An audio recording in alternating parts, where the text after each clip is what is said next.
Hi everybody, this is Robin, live from the Robin's Nest with part 2 of Michael's Moments for the week ending August 28, 2010, on what also would have been the weekend of Michael Jackson's 52nd birthday on August 29th, 2010. Okay, this part 2 of Michael's Moments, I want to talk about the whole idea of plastic surgery. Now, I think I did cover this topic once. If I did, I'm really sorry. But I had a second thought, and I just wanted to add an addendum to it. I know that everybody felt that he overdid it. In some ways, maybe yes and maybe no. People tend to take his nose, his chin, and the skin and view it as the whole. And that really isn't right. Because at the end of the day, if you ignore his nose, if you ignore the cleft in the chin, if you ignore the skin, he basically still looked relatively the same. All he did was age, and he was very, very skinny throughout his life. So, when you get a little bit older, I think like your bone structure does change a little, not a lot, but a little.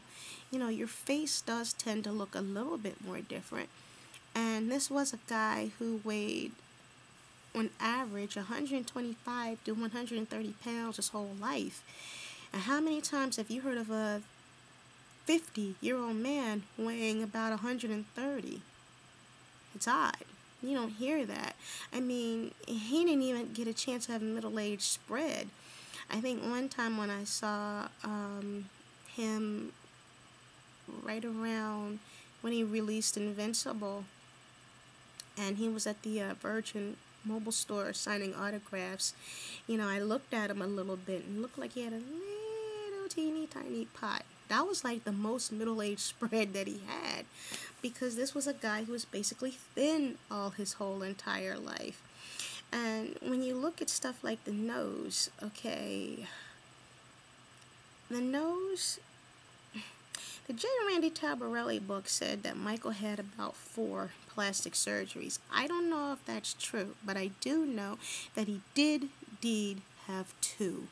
He did definitely have 2. The first rhinoplasty that he had was when he broke his nose in a fall during the intricate dance step around 1979-81. The second rhinoplasty he had was to correct the problems of the first one because he was having difficulty breathing. So those 2 jobs were needed. They were necessities. Now, any other nose job that he had, I don't know. I do know that when I looked at him on profile, his nose was really upturned a whole lot that it didn't need to be. But when I looked at him full face on, he basically looked the same. I saw a picture of him at 25 and a picture of him at 50, and nose-wise, looking at him full face on, there wasn't any difference. The profile was different, but the full face view wasn't. The whole idea of him having a cleft, I don't know why he really needed one. I thought his chin was nice the way it was. And truth be told, you might not be able to tell, but I have a cleft in my chin. It's more prominent when my face is thinner and when the light hits me a certain way. But having a cleft is like really no big deal. I mean, you just have it. I don't know, it's just a dimple for the chin, so what? But he had the money for it, so he got it. I know you guys can't see it, but I can. But that's another story for another day. And with his skin, I guess he decided to depigment himself because the vitiligo, along with the lupus, has just gotten too much to bear. It was just too much for him, and it was spreading very, very fast. And I guess he felt that if he depigment himself, he would be even out and he'd look better. And I do know that for a while, even when he was younger, no matter what color he was, dark or light, he was still cute. He was definitely cute to me, and he was cute to a whole lot of women out there. When he got older, though, he did look a lot different, especially during the time with the trial. And I think that was because that really hurt him and it broke his spirit. And it did look like he was, for all intents and purposes, he was already dead. But he was just starting to get himself back. He was just starting to get himself back in that last year. And that last ebony cover, he was just so beautiful. And I looked at him like, he's back. You know, I felt my heart skip a beat. And I felt like I was going back to the way I used to be when I was a kid. But what really gets me through all of this is people's attitudes. And this is the reason why I wanted to make this video. It just annoys me that there are people out there who are making all these comments about him when he was alive and even now that he's gone, and they're doing stuff to themselves.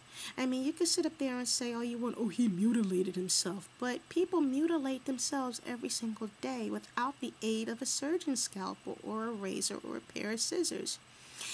The same people who are making judgments on him and what he did or didn't do with himself are the same people who, A, probably drink excessively. Michael rarely drank. Yeah, he liked to have a beer every once in a while. And yeah, he did like to have some wine in a Diet Coke can because he didn't want youngsters to see him drink.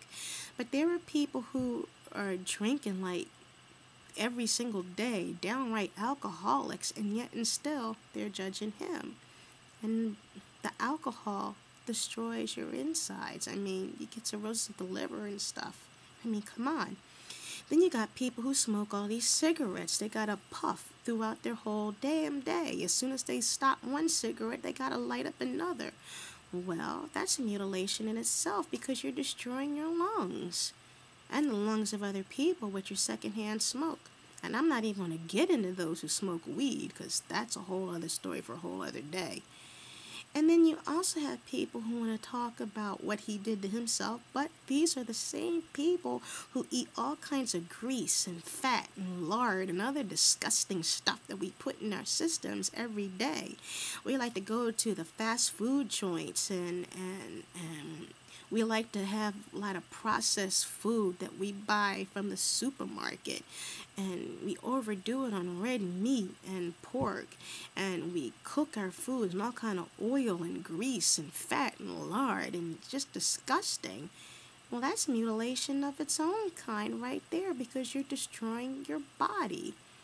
And then there are people who will do a combination of all of these things. They overeat, they drink, they smoke, they do whatever else, and probably even get laid too much. I don't know. But either way, these are forms of mutilation in itself. You don't have to pick up a surgeon's scalpel or a razor or a pair of scissors to mutilate yourself. Sometimes the things that you do on a daily basis, the way you treat your body, is mutilation in its own way. So before you judge this guy on what he did to himself, which were medical problems, started out to be medical problems in some respects, and in some respects was something inside himself, but before you can judge this guy and his problems, look at your own problems first. I don't know how many times I got to say this in these videos. Before you can judge him, you got to look at yourself and the things that you do. Because in a nutshell, you really aren't any better. There's all forms of mutilation out there. And it doesn't involve a surgeon's scalpel. Think about what you do before you judge somebody else. Not just this guy, but anybody else. What do you put in your bodies? What do you put in your systems? What do you do to yourself that just isn't plain old healthy?